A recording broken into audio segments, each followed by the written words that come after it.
kuadër të trajnimeve që organizon Qendra ABA, sot do të flasim për vendosjen e diafragmave me qëllim marrjen e një produkti ose lehtësimin e punës tonë si vletar, që mos kemi pjellje në katët e dyta dhe treta, varësisht nga kullotat.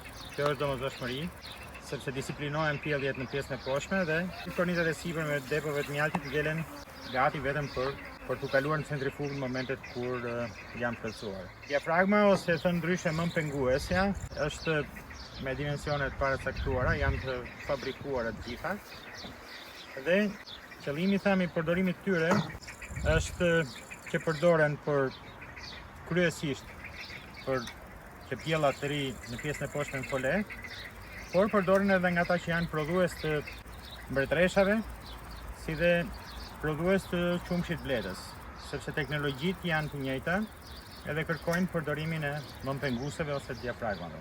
Këtu kemi një blet që është përgatitur për kullot kryesore dhe do të bëjmë kontrollin nëse ka korniza që janë me pjellje, ato që janë përqyshme do t'i ulim gjitha në pjesën e poshtme, edhe lart do lëm vetëm ato që janë kornizat me mjalt. Në një moment kur ka pak ditë që mund të kenë ardhur dhe prurje, por gjithsesi do të kontrollojmë për gjetur mëmën me qëllim që mëma të zbritet poshtë, nëse është lart.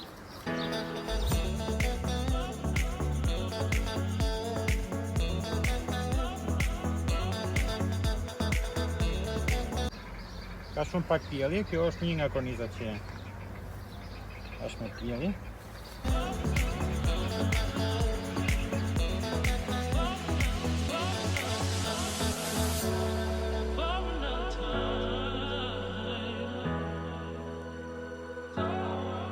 Deri tani vetëm në 2 korniza ka pjellje.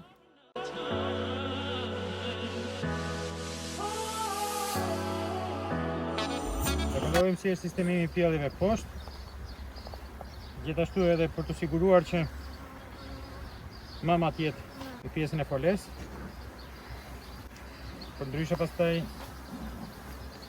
krijohen ato që quhen defektet nga vendosja e diafragmës në mënyrë të pakujdesshme. Nëse dikush haron mbretëreshën lart, poshtë mund të krijohen si buke dhe bëjmë një rojitje të sforcuar, sepse mëma nuk ka mundësi që t'i kontrollojë. Në disa zona të Shqipërisë nuk e aplikojnë mëmpengusen, por e lënë pjelljen që të vazhdojë edhe lart, por në rastet e kullotave kryesore dhe kur kemi 3, 4, 5 ose më shumë pjellje lart, është e pamundur që kolonia të shfrytëzojë kullota me një sasi të tillë pjelljesh. Pasi kemi gjetur mbretreshën, e vendosim në pjesën e foles dhe sistemojmë gjitha kornizat. Dhe pas sistemimit të gjitha kornizave vendosim diafragmën, në rastin konkret diafragmën standard të zgjojeve tona, dhe mbi të vendosim katin, por duhet shumë kujdes. Në rast se kemi lënë pjellje të reja lart, pjellje ditore, brenda një jave duhet kontrolluar lart se mos bleta ka krijuar çibuk ose anzor, që t'i prishim, sepse përndryshe nuk kemi zgjidhur asnjë lloj problemi.